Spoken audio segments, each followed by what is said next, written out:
Whether you're a user that doesn't need the high-end smartphones on today's market, or perhaps you're a prepaid user on a budget, the LG Optimus F6 is a device to consider. I'm Aaron Baker from PhoneDog.com, and T-Mobile's newest LG device packs LTE, a dual-core processor, and some other goodies under the hood as well to make it a worthy buy for prepaid users or somebody that wants a mid-range smartphone. Let's check it out in the unboxing. The LG Optimus F6 is a great device for those people that don't want to spend the money on the Galaxy S4, the HTC One, or these litany of high-end devices that are coming out. Maybe it's even a screen size thing. Maybe they want something with a smaller display. And for those people, the 4.5-inch display on this device might be the perfect fit. Before we start into the Optimus F6 unboxing, I want to give thanks to my partners at Best Buy Mobile because they give us devices like the F6 that we give to you for free at PhoneDog.com. When you go into Best Buy Mobile to get this or any other device, you'll walk out working. They'll unbox it for you. They'll help you set everything up and make sure that when you walk out the door, your calendar settings are configured, your email is good to go, and more at Best Buy Mobile. Optimus F6 here, tech spec rundown. It's got a 5-megapixel rear-facing camera, 1080p HD video recording capabilities, Android 4.1.2 Jelly Bean here with LG's user interface, 4.5-inch IPS display. It's QHD, I should point out, 540 by 960 pixels. Here's the 5-megapixel camera on the back with a flash. And on the front, you got a 1.3-megapixel VGA front-facing camera as well. So for those selfies, yes, that is a real word now, according to the dictionary. You can use the front-facing camera. 4 gigabytes of internal memory, and then you've got a micro SD card slot that supports up to a 32 gigabyte card, 1 gigabyte of RAM here on this device, and then quick memo and a couple of other goodies, which we'll take a look at here in just a second. Let's see what comes in the box. LG Optimus F6 start guide and start guide. Merchandise return label, terms and conditions, return policy, yes, some Spanish. Términos y condiciones, política de devolución, garantía limitada. Welcome, start guide, LG Optimus F6. I like to read this kind of stuff, but a lot of people don't. I read my coffee maker's instruction manual last night because, yes, I have worked in wireless for 10 years, but my coffee maker was too complicated for me. Información importante sobre las llamadas de emergencia al 911 y sobre las alertas de emergencias cuando la llame al 911 siempre explique. Anyway, you get the point.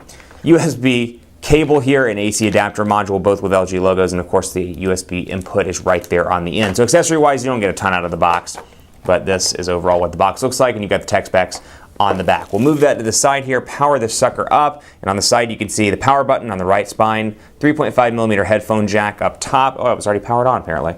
Micro USB charging port, and then volume rocker over here on this side, and a couple of stickers as well. Looks like a shortcut button over here on the side, which I'm assuming accesses something. We'll take a look in just a second, but you know what? I'm going to go ahead and start it back up so you can see what the boot animation looks like. I don't know why it came started up out of the box. That's crazy. Cray-cray, as the kids say. Back button, menu button, and then a physical home button here with a light around it that acts as a notification light as well. We saw that on the Optimus G Pro, so very familiar in terms of, in comparison, I should say, to LG's design language from previous devices. So starting up right now, LG logo powering up, and then once it gets started, we'll take a look at the device itself. Got a sticker down here on the button too. T-Mobile 4G LTE, and I should point out on that note it is a 4G LTE capable device if you're in a market that supports LTE. Swipe in any direction to unlock. Let's do this. And waiting. You see, even in the design language, very similar to the Optimus G Pro and some of these other devices, both mid-range and high-end that have come out from LG, or at least have hit US carriers lately. So here we go. We'll take a look. Battery in the back here, and then of course weight-wise you're looking at about 124 grams, 2,460 milliamp hour removable battery. So at 4.5 inches it is a QHD display, and if you're used to working with a One or a Galaxy S4, anything with a 720p or up display, you're going to immediately notice it on this device. 540 by 960 pixels means you can kind of tell a little bit of pixelation on this device in comparison to, for example, the One or the Galaxy S4 or the iPhone, even the iPhone 5 in comparison. So LTE here loading up, as you can see by the indicator up top, and this looks very typical as it would, or very typical to LG smartphones of the past. You've got your notification area here with Q-Slide, quick memo sound, and you can edit this as well. So I can come in here and say, you know what? I don't really use Wi-Fi, I don't really use Q-Slide. I can come in here and either move these around, or I can get rid of them entirely if I want to, move it around like that. Let's say I use airplane mode more regularly.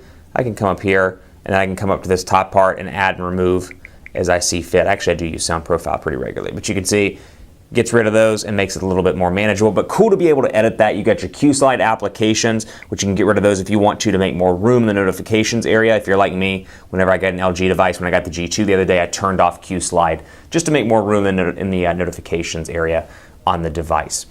Screen brightness, notifications, settings shortcut button, very typical LG with the off and on toggles here, and wireless and networks, device, personal system. Now, unlike the LG Optimus G Pro and unlike the LG G2, you do not get the tabs up top. It's just organized into one complete list here with wireless and networks, device, personal, system, and that's about it. So typical stuff here that you would expect.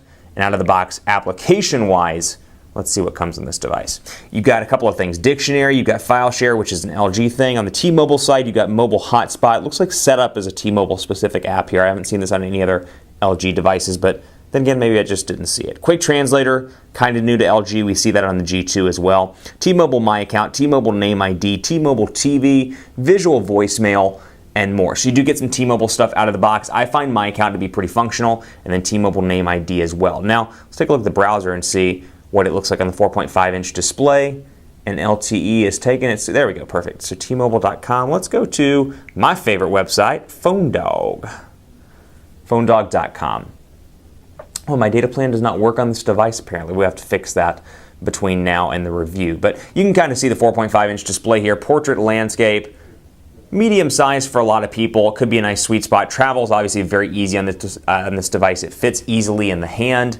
Very similar in terms of overall shape and feel, at least. You know, outside of the premium build quality, keep that or take that with a grain of salt. But very similar in terms of size to the Apple iPhone 5. Keep it locked on PhoneDog.com for more on the LG Optimus F6. I'm on Twitter at PhoneDog_Aaron. I'm on Facebook at Facebook.com/HiAaronBaker. And before we close out, I want to show you the keyboard as well. LG's keyboard here. It's not the newest version of the keyboard like what we've seen on the LG G2, but very similar again to the Optimus G Pro, to some of the other LG devices we've seen, both at Mobile World Congress 2013 and recently from US carriers. Keep it locked on the site for more on PhoneDog.com. We'll have a full review very shortly. In the meantime, hit me up on Twitter or Facebook with the questions, the things you'd like to see covered in the review. Thanks for watching. More to come on PhoneDog.com. I'll see you next time.